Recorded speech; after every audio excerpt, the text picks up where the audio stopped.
Página 59. El fin de la infancia, por Arthur C. Clarke, 1956. 11. El plan del polizón. Han se apoyó en el elefante y tocó la piel, rugosa como la corteza de un árbol. Luego alzó los ojos hacia los grandes colmillos y la trompa ondulada, admirando la habilidad del taxidermista que había logrado reproducir el momento del desafío o del saludo. ¿Qué extrañas criaturas?, se preguntó, ¿de qué mundos desconocidos admirarían a este desterrado? ¿Cuántos animales les has enviado a los superseñores? Guion le preguntó a Rupert. 50 por lo menos, aunque, claro, este es el más grande. Es magnífico, ¿no es cierto? Casi todos los otros eran bastante pequeños, mariposas, serpientes, monos, etc. Aunque el año pasado cacé un hipopótamo. Han sonrió cansadamente. Es una idea enfermiza, pero supongo que ya deben de tener un grupo bien disecado del Homo sapiens. ¿Quiénes habrán tenido ese honor? Tienes razón probablemente, dijo Rupert con bastante indiferencia. Los hospitales podrían suministrar fácilmente el material. ¿Qué pasaría?, continuó Han pensativamente, si alguien se ofreciera como voluntario para ir como ejemplar vivo. Con la garantía del regreso, es claro. Rupert se rió con simpatía. ¿Es una oferta? Debo de transmitírsela al superseñor Rasaberak. Han consideró la idea un momento, casi seriamente. Al fin sacudió la cabeza. No. Estaba pensando en voz alta. Seguro que no me aceptarían. A propósito, ¿has visto a Rasaberak recientemente?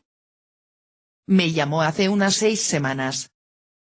Había descubierto un libro que yo estaba buscando. Muy simpático de su parte. Han caminó lentamente alrededor del monstruo disecado, admirando la técnica que había paralizado para siempre al animal en el momento de su mayor vigor.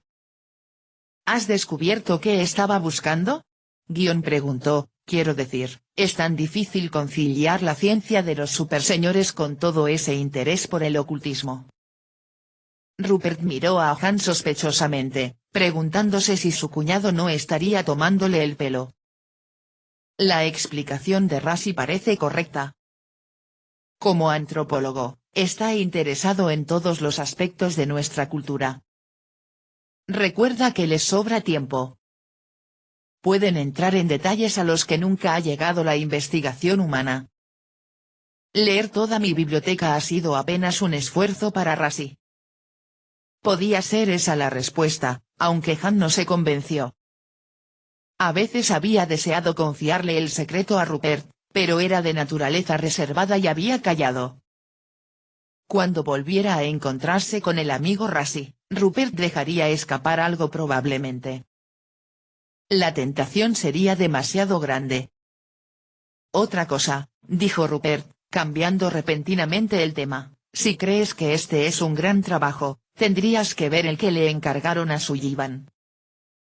Ha prometido entregar 2 enormes criaturas, una ballena y un pulpo gigante. Aparecerán trabados en un combate mortal. ¿Qué cuadro? Por un momento Han no contestó. La idea que le había estallado en el cerebro era demasiado desaforada y fantástica para tomársela en serio.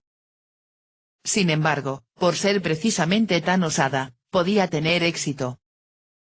¿Qué te pasa? Guion, dijo Rupert, ansioso. ¿Te está haciendo daño el calor? Han se sacudió volviendo a la realidad. Estoy bien, dijo, me preguntaba solamente cómo harán los superseñores para recoger un paquetito semejante. Oh, dijo Rupert, descenderán en una de esas naves de carga, se abrirá una escotilla, y lo meterán adentro. Exactamente lo que yo pensaba, dijo Han. Hubiese podido ser la cabina de una nave del espacio. Las paredes estaban cubiertas con medidores e instrumentos, no había ventanas, solo una vasta pantalla ante el asiento del piloto. El navío podía llevar a 6 personas, pero Han era el único pasajero. Estaba mirando atentamente la pantalla, absorbiendo el desfile de imágenes de esa extraña y desconocida región. Desconocida, sí, tan desconocida como la que podría encontrar más allá de las estrellas, si ese plan alocado tenía éxito. Estaba entrando en un reino de pesadilla, pasando de una a otra criatura en medio de una oscuridad que no había sido perturbada desde los orígenes del mundo. Era un reino sobre el que habían navegado los hombres durante miles de años, un reino que se extendía a 1 kilómetro de profundidad, bajo las quillas de las naves, y que sin embargo, hasta los últimos 100 años, había sido menos conocido que la cara visible de la luna. El piloto estaba descendiendo desde las cimas oceánicas hacia la vastedad todavía inexplorada de la cuenca del Pacífico Sur. Seguía, como lo sabía Han, una red invisible de ondas sonoras creadas por rayos que recorrían el fondo del océano. Navegaban aún tan lejos de ese fondo como las nubes de la superficie de la Tierra. Había poco que ver, los aparatos registradores del submarino investigaban en vano las aguas.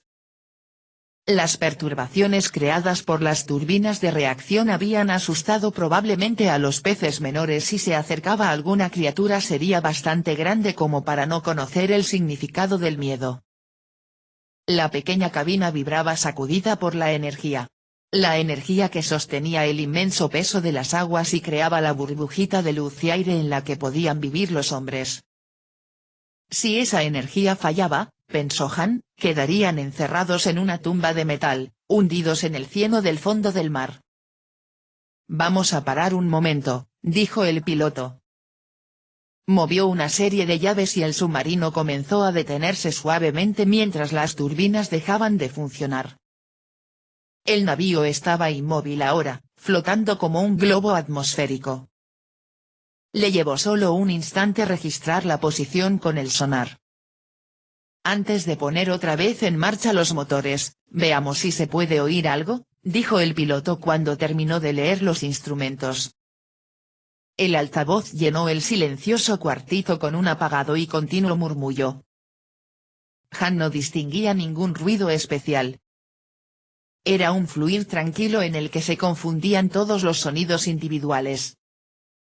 Estaban escuchando, sabía Han, cómo hablaban entre ellas las miríadas de criaturas marinas. Era como si se encontrase en el centro de un bosque lleno de vida, pero allí hubiese podido reconocer algunas de las voces. Aquí ningún hilo del tapiz sonoro podía ser separado e identificado. Era algo tan extraño, tan distinto de todo lo que había conocido, que Han sintió que un estremecimiento le recorría el espinazo. Y sin embargo aquello era parte del mundo terrestre. El chillido se destacó sobre el fondo vibrante como un rayo luminoso sobre una oscura nube de tormenta. Se apagó rápidamente hasta convertirse en un largo gemido, un murmullo ululante que tembló y murió, pero que poco después se repitió, más lejos. Enseguida estalló un coro de gritos, un pandemonium que obligó al piloto a lanzarse hacia el control del volumen. ¿Qué era eso, en nombre de Dios? Exclamó Han. Extraño, ¿eh? Un cardumen de ballenas, a unos 10 kilómetros. Sabía que no estaban muy lejos, y pensé que le gustaría escucharlas. Han se estremeció. Y yo que siempre creí que en el mar no había ruidos. ¿Por qué organizaban ese alboroto? Hablaban entre ellas, me imagino. Así lo afirma Sullivan. Dice que hasta se puede identificar a las ballenas por sus voces, aunque me cuesta creerlo. Hola, tenemos compañía. Un pez con mandíbulas increíblemente exageradas apareció en la pantalla. Parecía bastante grande, pero Han ignoraba la escala de la imagen. Justo bajo las agallas le colgaba un largo apéndice terminado en un órgano irreconocible, de forma acampanada. Estamos viéndolo con luz infrarroja, dijo el piloto. Veamos la imagen normal. El pez desapareció. Solo era visible ahora el órgano colgante, de una vívida fosforescencia. Luego, durante un instante muy breve, la forma de la criatura osciló hasta hacerse visible mientras una línea de luces le recorría el cuerpo. Es un peje-sapo. Usa ese cebo para atraer a los otros peces. Fantástico, ¿no es verdad? Aunque no entiendo cómo el cebo no atrae a peces más grandes, capaces de comérselo a él. Pero no podemos pasarnos aquí todo el día. Mire cómo se escapa cuando enciendo las turbinas. La cabina volvió a vibrar mientras la nave se deslizaba hacia adelante. El gran pez luminoso encendió de pronto todas sus luces, como una frenética señal de alarma, y partió como un meteoro hacia la oscuridad de los abismos. Luego de otros 20 minutos de lento descenso, los invisibles dedos de los rayos registradores tocaron por primera vez el lecho del océano. Allá abajo, muy lejos, desfilaba una hilera de bajas colinas de bordes curiosamente suaves y redondos. Cualesquiera que fuesen sus antiguas irregularidades, habían sido borradas por la incesante lluvia que caía sobre ellas desde las cimas acuosas. Aún aquí, en medio del Pacífico, lejos de los grandes estuarios que barrían lentamente los continentes hacia el mar, esa lluvia nunca dejaba de caer. Venía de las tormentosas faldas de los Andes, de los cuerpos de 1 billón de criaturas vivientes, del polvo de los meteoros que había errado por el espacio durante años y al fin había llegado a descansar aquí.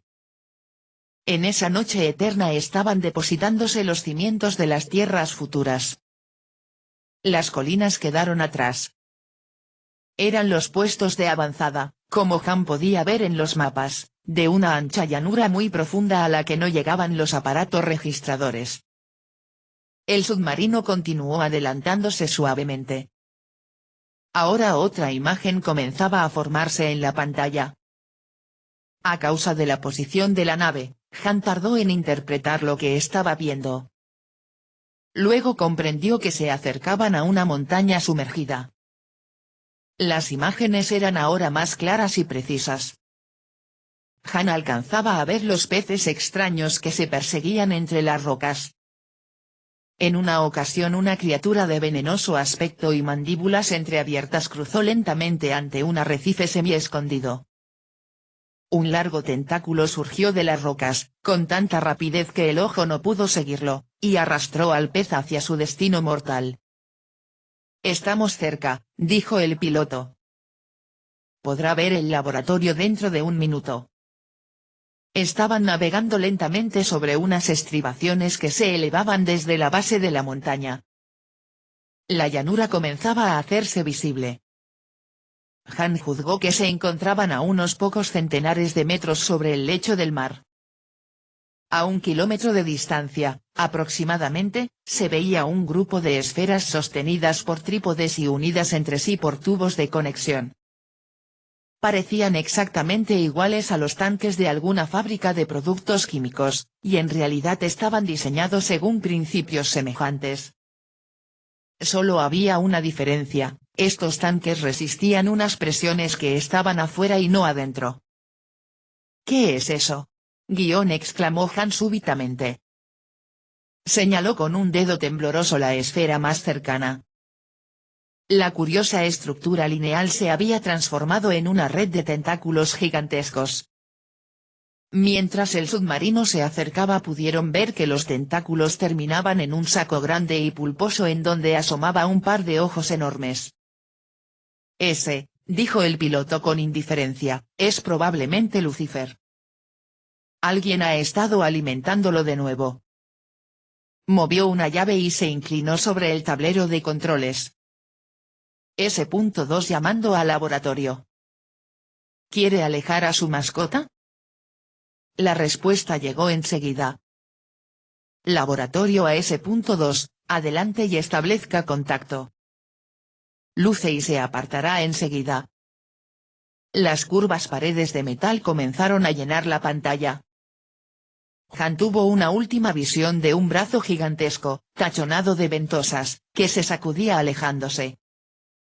Se oyó una sorda campana y una serie de chirriantes ruidos mientras unas grampas buscaban un punto de apoyo en el casco liso y ovalado del submarino. En unos pocos minutos la nave se apretó fuertemente contra la pared de la base, los portalones de la entrada se unieron y comenzaron a moverse alrededor del casco del submarino como una tuerca gigantesca. Se oyó luego la señal que indicaba presión compensada, se abrieron las escotillas y quedó libre el camino hacia el laboratorio Abyssal 1. Han encontró al profesor Sullivan en un desordenado cuartito que parecía reunir los atributos de una oficina, un taller y un laboratorio. Sullivan examinaba a través de un microscopio lo que parecía ser una bomba pequeña. Seguramente se trataba de una cápsula de presión que contenía algunos especímenes submarinos que nadaban felizmente bajo una presión de varias toneladas por centímetro cuadrado. Bueno, dijo Sullivan apartándose del visor, ¿cómo está Rupert? ¿Y qué podemos hacer por usted? Rupert está muy bien, respondió Han, y le envía sus saludos. Le hubiese gustado visitarlo si no fuese por su claustrofobia. Sí, se sentiría un poco incómodo aquí, con 5 kilómetros de agua encima de la cabeza. ¿A usted no le importa? Han se encogió de hombros. No más que estar en un cohete estratosférico. Si algo anduviese mal, el resultado sería el mismo. Un juicio correcto, pero es sorprendente que tan pocas personas se den cuenta. Sullivan jugó un rato con los controles del microscopio y al fin lanzó hacia Han una mirada inquisitiva. Le mostraré con gusto el laboratorio, pero le confieso que me sorprendí cuando Rupert me comunicó el deseo de usted. No pude entender qué razones tendría un explorador del espacio para interesarse en nuestra tarea. ¿No se habrá usted equivocado de camino? Sullivan lanzó una risita divertida. Personalmente nunca he comprendido por qué tienen ustedes tanta prisa por salir al espacio. Pasarán siglos antes que hayamos encasillado y clasificado correctamente todo lo que hay en los océanos. Han suspiró, aliviado. Le alegraba que Sullivan hubiese tocado espontáneamente el tema, pues eso le facilitaba las cosas. A pesar de las bromas del ictiólogo tenían mucho en común. No sería demasiado difícil levantar un puente y atraerse la simpatía y la ayuda de Sullivan. Era un hombre de imaginación, si no hubiese invadido este mundo sumergido. Pero Han tenía que ser prudente, pues el pedido que iba a hacer era, para juzgarlo con benevolencia, bastante poco convencional. Había algo que le inspiraba cierta confianza. Aunque Sullivan se rehusase a cooperar, guardaría seguramente el secreto. Y aquí, en esta oficinita, en el fondo del Pacífico, no había peligro aparentemente de que los superseñores, aunque gozasen de muy extraños poderes, fuesen capaces de escuchar la conversación. Profesor Sullivan, comenzó a decir Han, si estuviese usted interesado en el océano, pero los superseñores le prohibiesen acercarse a él, ¿cómo se sentiría? Muy molesto, sin duda alguna. Sí, estoy seguro. Y suponga que un día se le ofrece la oportunidad de realizar sus deseos sin que los superseñores se enteren. ¿Qué haría entonces? ¿Aprovecharía la oportunidad? Sullivan nunca dudaba. Claro que sí. Ya vendrían más tarde las discusiones. Has caído en mis manos, pensó Han. Sullivan ya no podía retroceder, a no ser que temiese a los superseñores. Y era difícil que Sullivan tuviese miedo de algo. Se inclinó sobre el desorden de la mesa y se dispuso a exponer su proyecto. El profesor Sullivan no era tonto. Antes que Han comenzase a hablar los labios se le retorcieron en una sonrisa sardónica. Así que este es el juego, ¿eh? Dijo lentamente. Muy, pero muy interesante. Bueno, comience y dígame cómo puedo ayudarlo. Página 63.